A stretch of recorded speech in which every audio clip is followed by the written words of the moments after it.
함께 하시면 감사하겠습니다. 자, 오늘은 화평의 하나님이라는 제목으로 은혜를 나누도록 하겠습니다. 우리가 하나님을 정말로 믿는다 그러면 먼저 하나님과 화평이 필요해요. 하나님과의 관계 회복. 그죠? 신앙생활은 뭐예요? 하나님과의 관계죠. 하나님과의 관계가 신앙생활이에요. 신앙생활은 하나님을 믿는다라는 게 신앙생활이에요. 하나님을 떠나고서는 신앙생활을 한다고 할 수 없죠. 그냥 봉사활동, 종교활동 이렇게 말을 하죠. 좀 가톨릭이 좀 그런 게 비슷해요. 이렇게 사람이 좋아서 다니는 경우가 상당히 많아요. 이게 하나님을 깊이 만나고 뜨겁고 막 성령 임재 이게 아니라 그냥 가서 봉사하고 같이 함께 나누고 이런 게 좋아가지고 다니는 경우가 상당히 많거든요. 근데 교회도 그런 식으로 다니는 경우도 있어요. 그냥 사람들이 좋아서, 이게 단체가 좋아서. 어릴 때는 많이 그러죠. 저도 이렇게 학생 때는 성가대 하는 게 너무 좋아서 성가대 가면 좋은 친구들도 많고 교제도 하니까 얼마나 좋아요. 학생 때 9시에 가가지고 9시 예배인데 8시에 가가지고 연습하고 찬양대 하고 또 연습하고 밥 먹고 또 와서 연습하고 너무 재밌어. 그러면서 오가면서 그 학생들과 대화하고 인사하고 노는 게 너무 재밌었던 거예요. 그런데 학생들과만 친하고 서로 관계는 좋은데 전도사님이 저희 열심히 있는 모습을 보더니 한번 제가 집에 방문했을 때 노련아, 너는 교회를 열심히 하는데 그 안에 예수님이 없다. 그 말씀을 하시더라고요. 이게 참 그 당시 때 엄청난 충격이었어요. 내가 교회를 다니는 이유가, 그죠? 고등학교 3학년 때였거든요. 교회를 다니는 이유가 그 교회의 주인인 머리는 예수님이신 건 내가 알고 있는데 예수님이 없다고? 이게 제가 상당한 이 충격을 받았어요. 그 당시 때. 그래서 제가 고등학교 3학년임에도 불구하고 막 기도방이 있었어요. 그 당시 때 기도부처럼. 기도실에 들어가가지고 거기서 주여, 저한테 예수님이 없다고 그러는데 무슨 의미입니까? 고등학교 3학년 때 제가 기도를 했어요. 근데 기도해도 예수님이 없는 게 뭔지 알 수가 없는 거예요. 그러면서도 교회 다니는 건 재밌고, 그러다가 나중에 이제 하나님을 만나고 나서 하나님과의 만남이 이런 거구나, 이제 그것을 깨달은 거죠. 그래서 우리의 신앙생활도 마찬가지예요. 이 교회를 다니는 이유는 하나님과 만나기 위해서지, 우리가 교제하기 위해서 그냥 여기에서 그냥 시간이 남아서 이런 것도 아니다라는 거죠. 하나님과의 관계가 우선되지 않으면 신앙생활은 의미가 없어요. 그래서 화평은 어디에서 시작되느냐? 하나님에게서 시작된다라는 것이죠. 그래서 하나님과의 화평이 있고 그 다음에 사람과의 화평이 있어야 돼요. 순서는 항상 그래야 돼요. 근데 사람과의 화평만 있고 하나님과의 화평이 없다? 그러면 안 된다라는 것이죠. 그래서 성경에서도 이 화평의 중요함을 이야기하고 있는데, 우리 갈라디아서 5장 22절에 성령의 9가지 열매가 있습니다. 우리 같이 한번 읽어보겠습니다. 시작! 오직 성령의 열매는 사랑과 희락과 화평과 오래 참음과 자비와 양성과 충성과 온유와 절제니. 아멘. 자, 성령의 열매는 사랑과 희락과 화평과 그랬어요. 성령의 9가지 열매. 우리 신앙생활하면서 중요한 여러 가지가 있는데 그것을 9가지로 함축하면 이건데 그 중에 화평이 있다라는 거죠. 하나님과의 관계, 사랑과의 관계, 이것이 참 중요하다라는 것이죠. 그리고 예수님도 우리와 화평을 이루기 위해서 십자가에 달리셨죠. 우리 에베소서 2장 14절부터 한번 보도록 하겠습니다. 시작! 그는 우리의 화평이신지라 둘로 하나를 만드사 원수된 것 곧 중간에 막힌 담을 자기 육체로 하시고 법조문으로 된 계명의 율법을 폐하셨으니 이는 이 둘로 자기 안에서 한 새 사람을 지어 화평하게 하시고, 그 다음에 16절 시작! 또 십자가로 이 둘을 한 몸으로 화목하게 하려 하심이라 원수된 것을 십자가로 소멸하시고. 아멘. 자, 그는 우리의 화평이신지라 그랬어요. 둘로 하나를 만드사 원수된 것 중간에 막힌 담을 자기 육체로 하시고. 그러니까 하나님과 인간과의 관계를 하나님께서 들어오셔서 우리와 관계 회복을 해주셨다라는 것이죠. 그래서 16절에 십자가로 이 둘을 한 몸으로 하나님과 화목되게 하려 하심이라 원수된 것을 십자가로 소멸하셨다, 이렇게 이야기를 하고 있죠. 자, 그런데 아까도 말씀드렸지만 이 화평의 처음은 뭐예요? 바로 하나님과의 화평이고 두 번째가 바로 사람의 화평이다라는 것이죠. 그래서 하나님과의 화평이 없으면 사람과의 화평은 없어요. 항상 우선순위는 하나님과의 화평, 그 다음이 사람의 화평이에요. 자, 그래서 한번 예를 한번 들어보면 베드로와 요한이 있어요. 베드로와 요한이 앙숙관계였어요. 앙숙관계. 왜냐하면 이게 이게 우리가 서신서를 보면 요한복음에 보면 예수의 사랑하는 제자가 이렇게 표현하고 있거든요. 그걸 누가 말하는 거냐면 요한이 말하는 거예요. 자기 스스로가 나는 예수의 사랑하는 제자야. 자기 스스로 자아도취에 빠진 제자였어. 그러니까 자기 스스로가 예수님한테 가장 사랑받는 제자는 나지 뭐 이러면서 요한복음을 쓴 거예요. 그래서 예수의 사랑하는 자, 예수의 사랑하는 제자 그럼 다 요한이거든요. 자기 스스로가 요한은 이렇게 안 쓰고 예수의 사랑하는 제자 이 얘기는 나는 예수님한테 가장 사랑받는 자다라고 자부하던 그런 사람이었다라는 것이죠. 예수님에 대한 왕자병에 걸린 그런 사람이었어요. 자, 그런데 요한만 그랬습니까?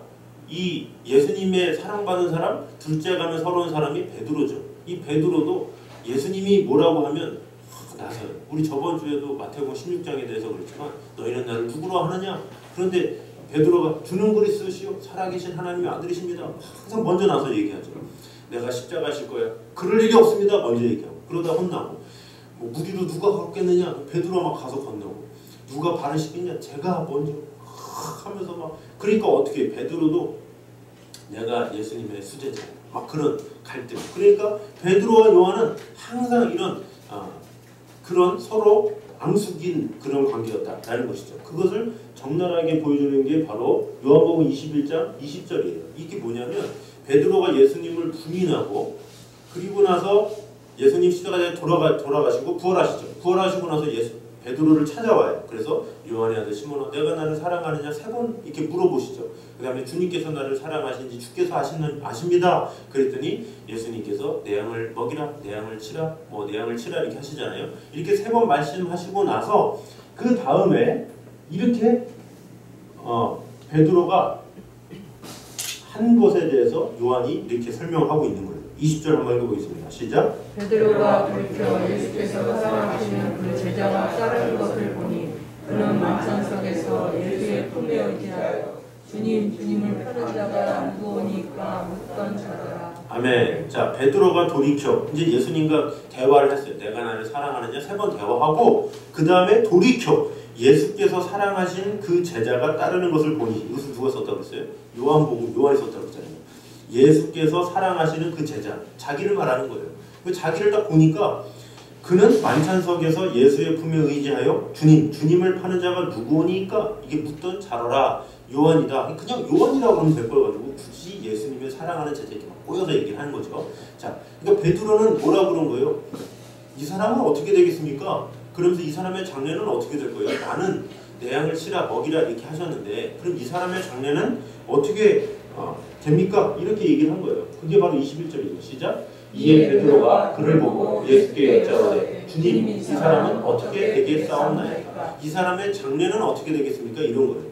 자기는 모르겠는데 우선 이 사람은 어떻게 됩니까? 좀 질투가 나는 거죠. 자기한테 찾아와서 예수님이 얘기하셨는데 자 그런데 22절 예수님께서 말씀하십니다. 시작.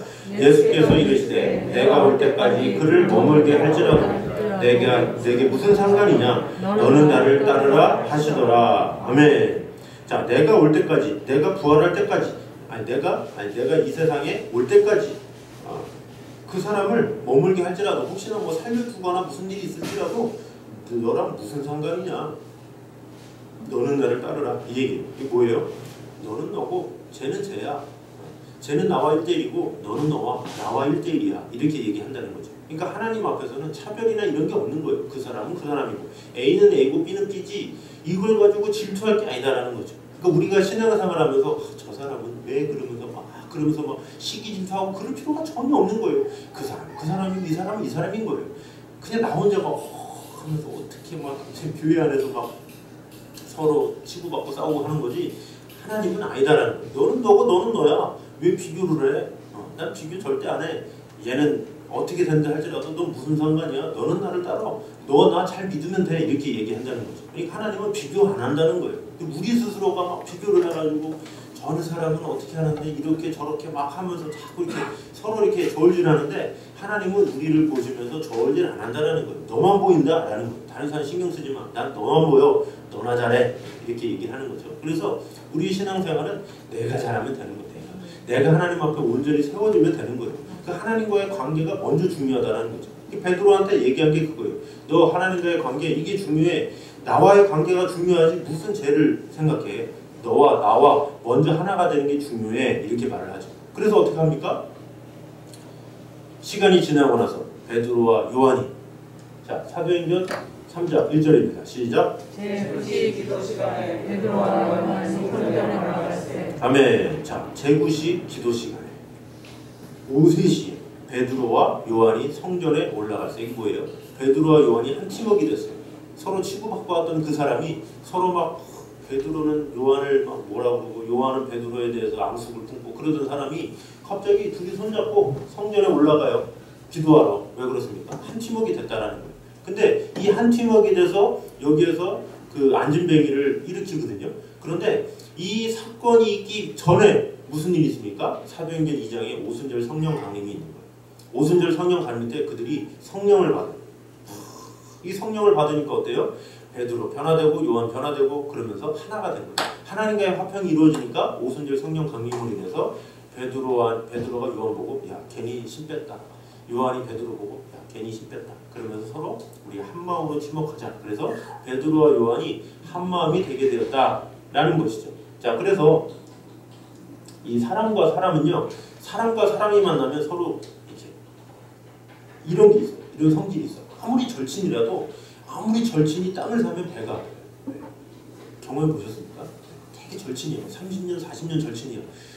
두고 보고 못 사는 사이인데 그 친구의 자식이 어떤 되게 좋은 대학 가고 어떻게 엄청난 데 취업되면 잠이 안 와. 왜 그럴까요? 인간이기 때문에 사람은 어쩔 수 없어요. 사람은 절친이고 뭐고 가족도 되게 중요한 순간에 확 돌아설 수 있는 게 사람입니다. 사람은 어쩔 수 없어. 사람과 사람은 어떻게 함께할 수가 없는 존재가 사람인 거예요. 아무리 동기라도 절친이라도 가족이라도 어쩔 수 없는 게 바로 사람이다라는 거예요. 근데 그 사람과 사람 사이는 계속 밀어내는 습성이 있는데 그 위에 뭐가 있어야 돼요? 하나님이 계셔야 돼요. 하나님이 계셔야 서로 하나가 되는 거예요. 그래서 하나님을 중심으로 해서 서로 하나님을 바라볼 때 이 삼각형이 하나를 이룰 수가 있는 거예요. 그래서 하나님 때문에 참고 하나님 때문에 기도해주고 하나님 때문에 용서해주고 하나님 때문에 사랑해주고 이런 것이 이루어진다라는 것이죠. 그래서 우리는 사람과의 관계를 사람으로 풀려고 그러면 하나님이 함께 하셔야 돼요. 하나님이 함께 하셔야 사랑과 화평이 이루어지는 거예요. 가정의 화평은 어떻게 돼요? 부부관계가 계속 뭐 부부 클리닉 받고 상담만 받고 그런다고 해결됩니까? 아니에요. 하나님을 중심으로 하나가 돼야 그 부부가 화평을 이루어주고 하나님의 뜻 가운데 세워지는 거예요. 자녀와의 관계도 마찬가지고 자녀랑 계속 매일같이 대화한다고 그 문제가 해결되나요? 하나님이 함께 개입하셔야 이런 모든 것이 된다는 거죠. 나의 모든 관계가 마찬가지예요. 이 사람의 문제는 사람으로 푸는 게 아니에요. 하나님께서 함께 하셔야 이런 모든 것이 된다라는 것이죠. 그래서 제가 이 본교회, 제가 자랐던 그 교회에도 저보다 한 2살 어린 여학생이 서울대 작곡가를 입학했어요. 근데 그 친구는 재수를 해서 가톨릭대 피아노과를 갔어요. 이 과가 다르고 또 학교도 다르잖아요. 이게 서로 열등감이 있는 거예요. 뭐 서울대 작곡가는 뭐 잘 갔으니까 뭐 그런 게 있는데 근데 문제는 이제 가톨릭대 간 이제 그 자매가 화가 나는 거죠. 그러면서 내가 더 담임 목사님한테 더 인정받고 싶고 내가 더 교회에서 인정받고 싶고 왜냐면 반주자거든요. 둘이 반주자니까 누구를 본예배를 세우느냐 이런 게 참 교회에서 힘든 거예요. 한 명을 세우자는 이유. 그러니까 괜히 이렇게 서로 학교 때문에 상황 때문에 서로 그런 거예요. 이게 서로 아이들도 알아. 중고등학생 학생들 사이에서도 알아. 둘은 외수구나. 둘이 함께 붙여놓으면 안 되겠구나.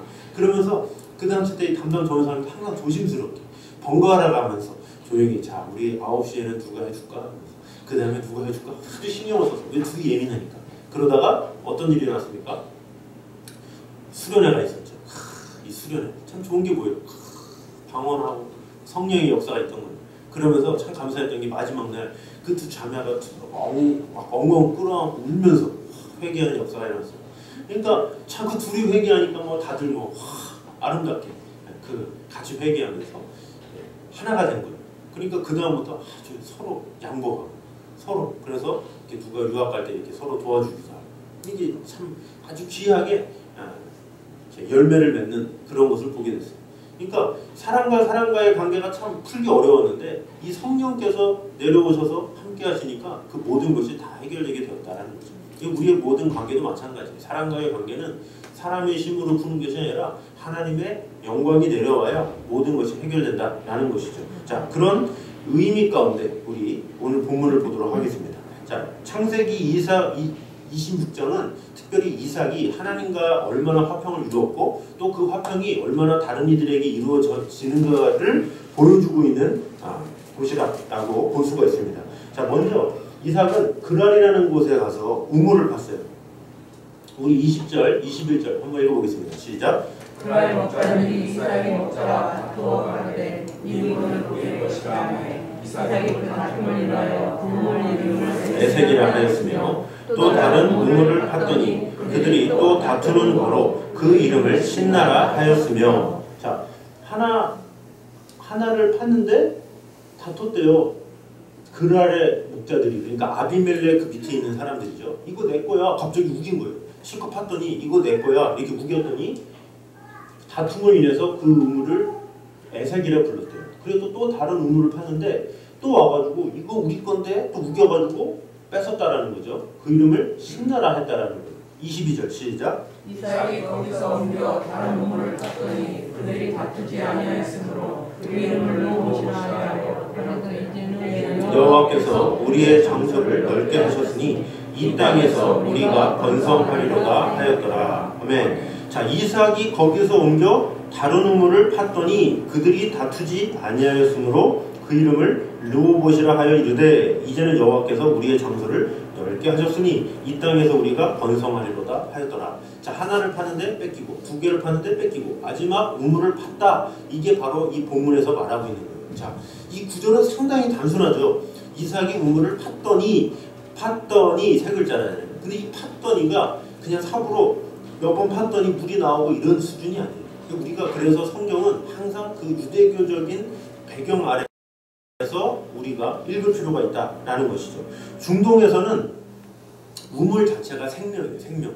그러니까 우리 나라 그냥 못 살던 시대에 우물을 비교가 안 되는 거예요. 그 당시 때 우물은 완전 생명이에요. 왜냐? 거기는 다 이 사막이잖아요. 그죠? 그래서 충분히 이 비가 오지 않는 지역에서는 웅덩이를 파봤자 소용없는 경우가 상당히 많아요. 그러니까 우리나라 같은 경우는 어디나 깊이 파기만 하면 우물이 나오거든요. 근데 이런 중동 지방은 판다고 해서 우물이 나오는 게 아니에요.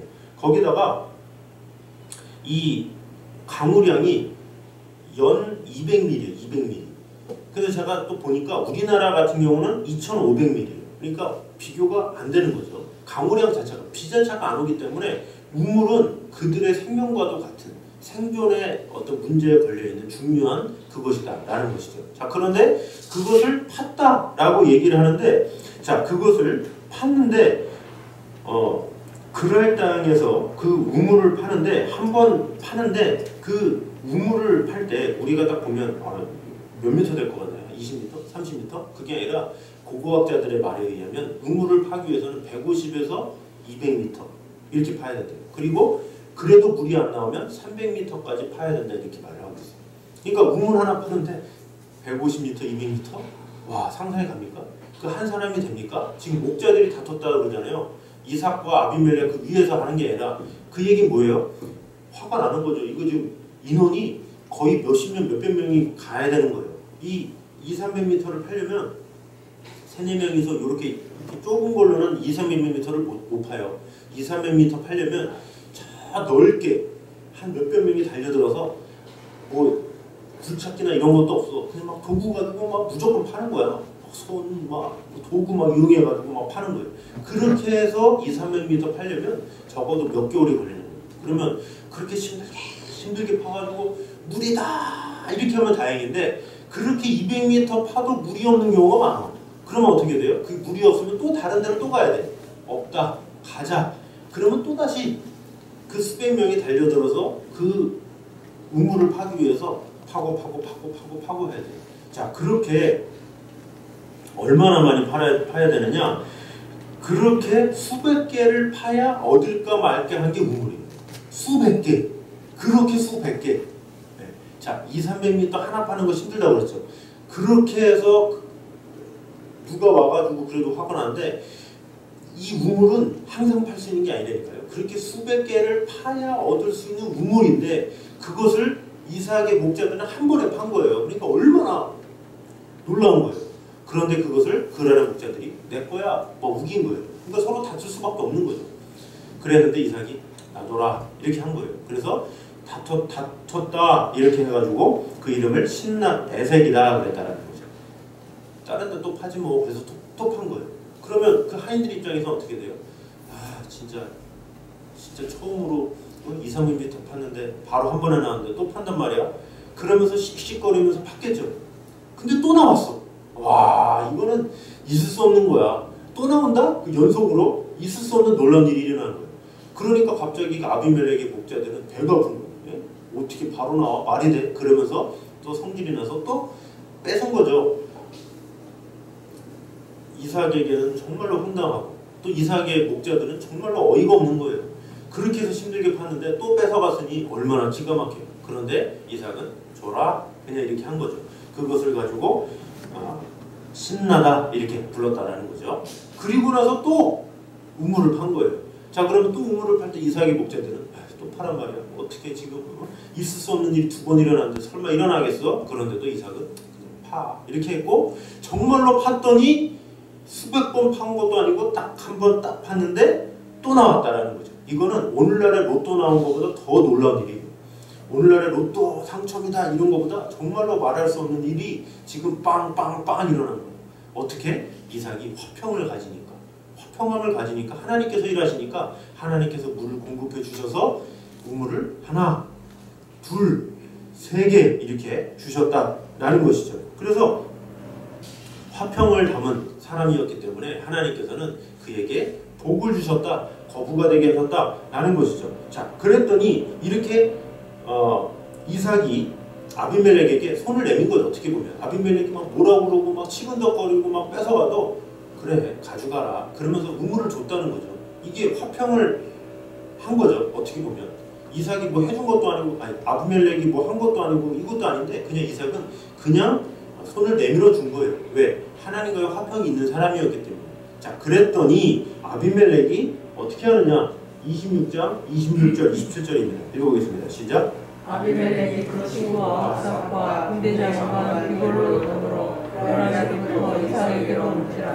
이삭이 그들에게 이르되 너희가 나를 미워하여 나로 너희를 떠나가게 하였거늘 어찌하여 내게 왔느냐. 너희가 나를 미워하여 나로 너희를 떠나가게 하였거늘 어찌하여 내게 왔느냐 이렇게 말하고 있죠. 그랬더니 28절 시작. 그들이 이르되 여호와께서 너와 함께 계심을 우리가 분명히 보았으므로 우리의 사이 곧 우리와 너의 사이에 맹세를 세워 너와 계약을 맺으리라 말하였노라. 너는 우리를 해하지 말라. 이는 우리가 너를 범하지 아니하고 선한 일만 내게 행하며 너로 평안히 가게 하였음이니라. 이제 너는 여호와께 복을 받은 자니라. 아멘. 자 28절 아주 놀라운 말을 하죠.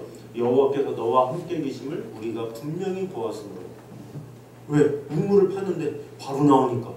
뺏었는데 또 나오니까. 또 뺏었는데 또 나오니까. 와 이거 정말 하나님이 함께 하시면 있을 수 없는 거네. 그래서 먼저 그 아비멜렉이 막 찾아온 거예요. 허겁지겁 찾아와서 당신에게 하나님이 함께 계심을 내가 분명히 봤다.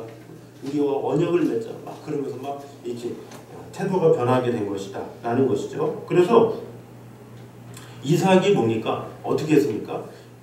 내가 이 사람을 용서해 주면 하나님께서 나와 관계를 맺고 있는 모든 사람, 이 사람을 책임져 주실 것이다 라는 믿음이 있었어요. 아비멜렉이 지금 나에게 뭐를 하든 그래도 나는 용납해주고 그래도 나는 이해해주고 그래도 사랑해주면 하나님께서 책임져 주시겠지라는 믿음이 있었다라는 거죠. 그랬더니 어떻게 돼요? 정말로 하나님께서는 우물을 통해서 역사하셨고 그러면서 아비멜렉이 먼저 찾아와서 너와 하나님이 너에게서 하나님이 살아계심을 내가 분명히 봤다. 자, 이방인이 볼 정도면 보통 일이 아닌 거죠. 이방인이 웬만해서 하나님의 살아계심을 인정합니까? 근데 이방인이 당신 보니까 하나님 살아계신 것 같네 라고 얘기를 했다라는 거죠. 그래서 언약을 맺었다라는 것이죠. 자, 그래서 이 이삭이 아비멜렉에게 찾아간 것도 아니고 화평을 베풀었는데 아비멜렉이 먼저 이삭에게 와서 화평이 이루어졌다라는 것이죠. 그래서 가장 첫 번째 요소, 이삭이 먼저 하나님과 화평의 사람이었고 그 화평의 사람으로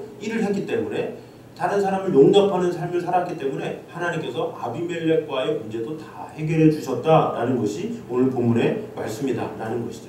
자, 그로 인해서 어떤 결론이 이루어졌느냐? 자, 이삭이 세 번째 우물을 파는데 그 우물을 르호봇이라고 했어요. 르호봇의 뜻이 뭐냐면 장소가 넓다 이런 뜻이에요. 장소가 넓다. 자, 그럼 뭐냐면 첫 번째 우물보다 두 번째 우물보다 장소가 넓다 이런 거예요. 그러니까 첫 번째 우물을 파고 만족했으면 그 우물로 그냥 살아야죠. 그런데 하나님께서는 더 좋은 우물을 예비하셨다라는 것을 볼 수가 있어요.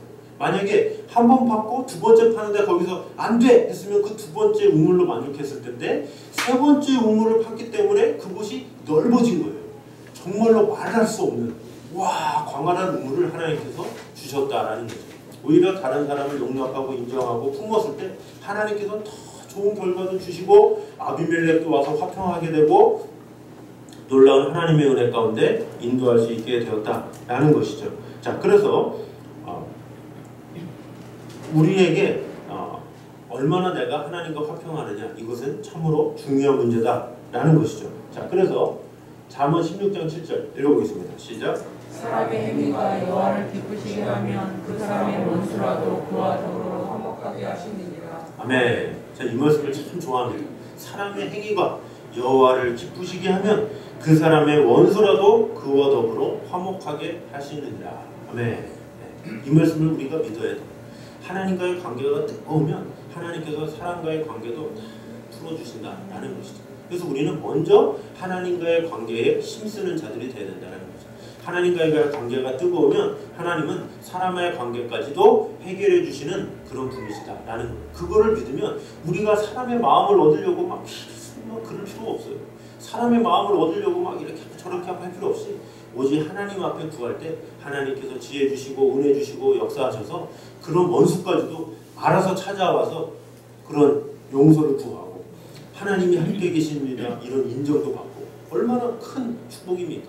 그래서 우리가 먼저 구할 것은 하나님과의 화평이다라는 거죠. 하나님과의 화평이 있을 때 사람과의 관계는 저절로 다 해결이 된다라는 것이죠. 그래서 우리 모두가 그 무엇보다 하나님과의 뜨거운 만남, 하나님과의 뜨거운 관계, 하나님과의 뜨거운 사랑을 잘 회복함으로 말미암아 혹시 우리 주위에 아직까지 풀리지 않은 사랑과의 관계가 있다면 오직 하나님 앞에 집중함으로 말미암아 진정한 해답을 얻는, 진정한 화평을 얻는 저와 여러분 되시기를 주님의 이름으로 축원합니다. 자, 우리 찬양하도록 하겠습니다. 우리 주는 평화 막힌 담을 모두 하셨네. 우리 찬양하도록 하겠습니다. 우리의 막힌 담을 헐어주시는 그 주님의 은혜를 생각하면서 염려 다 맡기라 주가 돌보시니 이렇게 말씀하고 있습니다. 우리 모든 것을 다 주님께 맡기고 주님께서 일하실 것을 믿고 주님 평화 이렇게 고백하도록 하겠습니다. 나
주님을 온전히 받아들이고 그 하나님의 사랑 가운데 먼저 거하기 원합니다.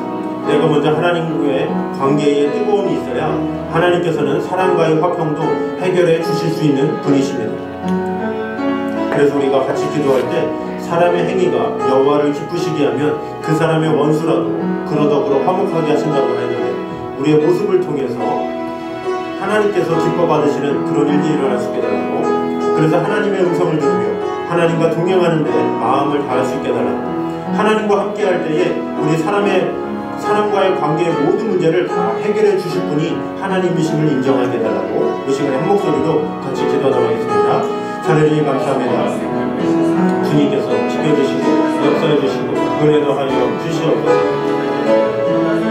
우리를 향한 사랑이, 우리를 향한 은혜, 하나님을 향한 은혜와 그 사랑이 강하게 임할 수 있도록 주여 역사하여 주시옵소서. 아버지 하나님, 주님을 사랑하오니 주님께서 지켜주시고 역사하여 주시옵소서.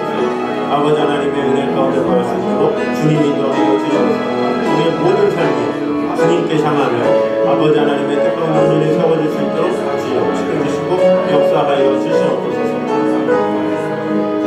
우리와 함께 하심을 믿습니다. 주님 영광 받아주시고 마음을 다해 뜻을 다해 주님의 뜻을 위해 온전히 마음을 다하기 부족함이 없도록 주님께서 지켜주시고 역사하여 주시옵소서.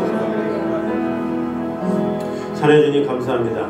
우리가 먼저 하나님과의 화평이 있을 때에 사랑과의 모든 관계도 회복하게 해주실 줄 믿습니다. 아멘. 아버지 하나님, 우리가 너무나도 어리석고 연약하여서 이 사람의 마음을 구하려고 애쓰던 것을 용서하여 주시옵소서. 아멘. 이제는 보이지 않지만 그러나 큰 역사를 이루시는 하나님 앞에 먼저 구하며 하나님의 뜻을 먼저 헤아리는 그런 자들 될 수 있도록 인도하여 주시옵소서. 아멘. 하나님과 관계 회복이 온전히 이루어질 때 사랑과의 얽힌 모든 문제도 해결됨을 오늘 보게 되었습니다. 아멘. 아버지 하나님, 우리가 이 세상을 사는 동안 우리가 가장 먼저 하나님과의 관계 회복에 우선순위를 가지며 살아갈 수 있도록 지켜주시고 함께하여 주시옵소서. 아멘. 그래서 일주일 동안 정말로 주님과 더욱더 동행하며 이 사랑과의 관계도 해결시켜 주시는 하나님의 음성을 듣는 귀한 일들이 일어날 수 있도록 인도하여 주시옵소서. 아멘. 우리는 마음껏 용서하고 마음껏 사랑했을 때 아멘. 하나님께서 그 사람을 나에게 보내주셔서 참된 화평을 이루어지는 것을 꼭 경험할 수 있도록 주님께서 지켜주시고 함께하여 주시옵소서. 아멘. 이제는 우리 주 예수 그리스도의 은혜와 아버지 하나님의 무한하신 사랑과 성령님의 교통하심이 화평의 하나님이신 그 하나님 앞에 오늘도 나와 예배하며 하나님과 하나 되기 원하기에 힘쓰기 원하는 이 자리에 있는 모든 성도들 위해 이부터 영원까지 함께 있기를 간절히 축원하옵나이다. 아멘.